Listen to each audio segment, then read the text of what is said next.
நாளென் செய்யும் வினிதானென் செய்யும் என நாடி வந்த கோளென் செய்யும் கொடுங்கூற்றியன் செய்யும் குமரேசர் இரு தாளும் சிலம்பும் சதங்கையும் தண்டையும் சண்முகம் தோளும் கடம்பும் எனக்கு முன்னே வந்து தோன்றினே. உலகமெங்கும் வாழ்ந்து கொண்டிருக்கும் ஸ்ரீ குபேரன் டிவி நேயர்களுக்கு சைதை ராஜாவின் அன்பான வணக்கங்கள். நாம் இப்பொழுது இந்த எபிசோடில் வார ராசி பலன்கள் வாக்கிய பஞ்சாங்க அடிப்படையில் ஜூன் 12ஆம் தேதி முதல் ஜூன் 18 தேதி வரைக்கும் உள்ளடக்கிய நாட்களுக்கு கிரகங்கள் 12 ராசிகளுக்கும் எப்பேற்பட்ட பலன்களை வழங்கப் போகிறது என்பதை ஒவ்வொரு ராசியாக பார்க்க போகிறோம். இந்த வாரத்தில் ஒரு முக்கியமான ஒரு நாள் அப்படின்னு பார்த்திங்கன்னா ஜூன் 17ங்க, அமாவாசை திதி வருகிறது. வாங்க ராசிக்குள் செல்லலாமா? கடக ராசி காலபுருஷனுக்கு 4வது ராசி. புனர்பூசம் 4ஆம் பாதம், பூசம் 1 முதல் 4 பாதங்கள், ஆயில்யம் 1 முதல் 4 பாதங்கள். சந்திர பகவான் ஆட்சி பெறும் வீடு. இப்பொழுது செவ்வாயும் சுக்கிரனும் ராசியில் அமர்ந்திருக்கிறார்கள். 11ஆம் இடத்து அதிபதி சுக்கிரன் ராசியில் இருப்பது லட்சுமி கடாட்சம் நிறைந்த ஒரு காலகட்டம். உங்களை பொறுத்தவரையிலையும்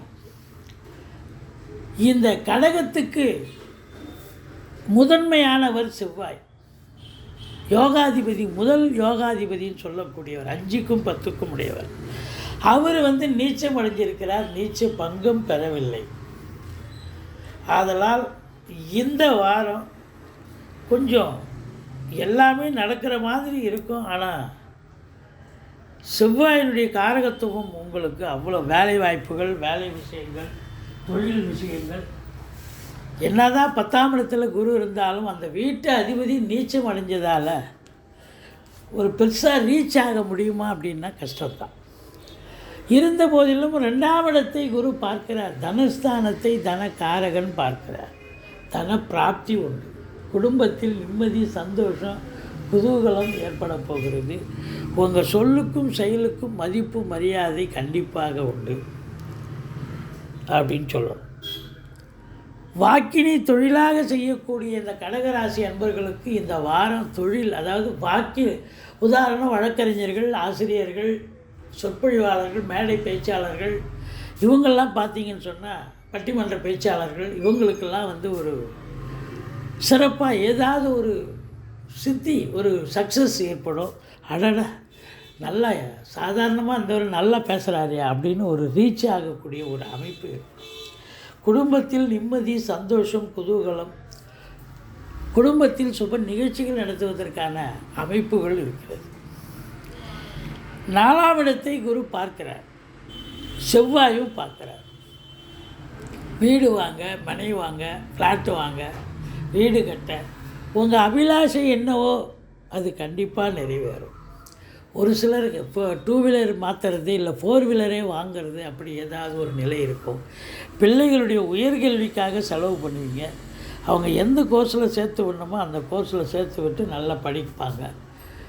தாய்க்கு தேக ஆரோக்கியம் சிறப்பாக இருக்கும். தாய் வழி சொந்தங்கள் உங்களுக்கு ஆதரவாக செயல்படுவார்கள். உங்கள் சுகஸ்தானமும் திருப்திகரமாக இருக்குது, குறை ஒன்றும் இல்லை. அடுத்தது 5ஆம் இடம். 5ஆம் இடத்து அதிபதி செவ்வாய் நீச்சம், 5ஆம் இடத்தை சனி பகவான் வேற பார்க்குறார். அப்போ குலதெய்வத்தினுடைய வழிபாடு இந்த வாரம் ரொம்ப ரொம்ப முக்கியம். குலதெய்வ வழிபாடு உங்களை இந்த வாரம் காக்கக்கூடிய ஒரு நிலை. ரிஷிகள், முனிகள், குருமாருடைய ஆசீர்வாதம் இதெல்லாம் கண்டிப்பாக உங்களுக்கு தேவை. பிள்ளைகளுக்கு ஏதாவது இடர்பாடுகள், தேக ஆரோக்கிய குறைவு ஏற்படலாம். இல்லை அவங்களுக்கு கிடைக்க வேண்டிய என்ன கோர்ஸ் சேர்த்து விடணுமோ அது கிடைக்கிறதுக்கு தாமதமாகி அதுக்கப்புறம் சக்ஸஸ் ஆகலாம். முயற்சி பெற்று சக்ஸஸ் கிடைக்கும். மற்றபடி 6ஆம் இடம், எதிரிகள் ஓடி ஒளிவார்கள். கடன் சுமை படிப்படியாக குறையும். கோர்ட்டில் கேஸ் இதாக இருந்தால் உங்களுக்கு சாதகமாக தீர்ப்பு வரும். வெளிநாடு போகணும்னு நினைக்கக்கூடிய இந்த கடகராசி அன்பர்கள், உங்கள் ஜனனகால ஜாதகத்தில் நீங்கள் வெளிநாடு போகணும்னு விதி இருந்தால் இப்போது அதற்கான ஒரு சந்தர்ப்பம் வரும். வெற்றி வாய்ப்பை தேடித்தரும் அப்படின்னு சொல்லலாம். 8ஆம் இடத்தில் சனி பகவான் 7க்குடையவன் 8ல் இருக்கிறார். அஷ்டமத்து சனி உங்களை ஆட்டிப்பட வைக்கும், அசிங்கப்பட வைக்கும், அவமானப்பட வைக்கும். நீங்கள் கொஞ்சம் எச்சரிக்கையாக இருங்க. நீங்கள் வேலை பார்க்குற இடம், தொழில் பண்ணுற இடம், உத்தியோகம் பண்ணுற இடம், நண்பர்கள்கிட்ட அக்கம் பக்கம். நமக்கு 7.5 சனி நடந்துருக்குது, அஷ்டமத்து சனி நடக்குது. அதனால் எச்சரிக்கையாக இருக்கணும்னு நீங்கள் இருந்துட்டிங்கனாலே பாதி பிரச்சனை அதுலேருந்து சால்வ் ஆகிடும். தலைக்கு வர்றது தலைப்பாயிடம் போகும். மற்றபடி உங்களுக்கு பாருங்கள், 9ஆம் இடத்து அதிபதி 10ல் இருக்கிறார். அப்போது யோக பாக்கியங்கள் நிறைந்த ஒரு கணக்கு இருக்குங்க.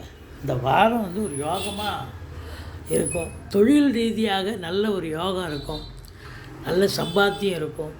உத்தியோகத்துலேயும் சரி, எந்த இதில் டிபார்ட்மெண்ட்டில் நீங்கள் சேரணும்னு நினைக்கிறீங்களோ அந்த டிபார்ட்மெண்ட்டே உங்களுக்கு வேலை கிடைக்கக்கூடிய ஒரு வாய்ப்புகள் இருக்குது. வெளிநாடு போகணுன்னா தாராளமாக போங்க. நன்மைகள் நடக்கக்கூடிய ஒரு காலகட்டமாக இது விளங்குகிறது என்று சொல்லலாம். 11ஆம் இடத்தில் சூரியன் புதன் சேர்க்கை. சூரியன் 4 நாள் இருக்கார், புதன் இருக்கார். அப்போது கல்வி நிறுவனங்கள், கல்வியாளர்கள், கல்வி பயிலும் மாணவ செல்வங்கள், இவங்களுக்கெல்லாம் ஒரு அற்புதமான ஒரு வாரமாக அமையப்போகிறது. சூரியன் 3 நாள் 12ஆம் இடத்தில் இருக்கிறார். கடைசி 3 நாள் தந்தையால் செலவினங்கள், அரசாங்கத்தால், அதாவது எந்த காரியம் சாதிக்கணும்னு நினைக்கிறீங்களோ அந்த காரியம் காலதாமதம் எடுக்கும். மற்றபடி தந்தைக்கு செலவினங்கள், தேக ஆரோக்கிய குறைவு ஏற்படலாம். மற்றபடி குறைவொன்றும் இல்லை. இந்த வாரம் கடகராசி அன்பர்களுக்கு அற்புதமாக செல்லும். சனி பகவானை வழிபாடு செய்யுங்கள். ஸ்ரீ குபேரன் டிவியை பார்த்தமைக்கு நன்றிகள். மேலும் இது போன்ற தகவல்களை தெரிந்து கொள்ள ஸ்ரீ குபேரன் டிவியை சப்ஸ்கிரைப் செய்யுங்கள். மறக்காமல் பெல் ஐக்கானை கிளிக் செய்யுங்கள்.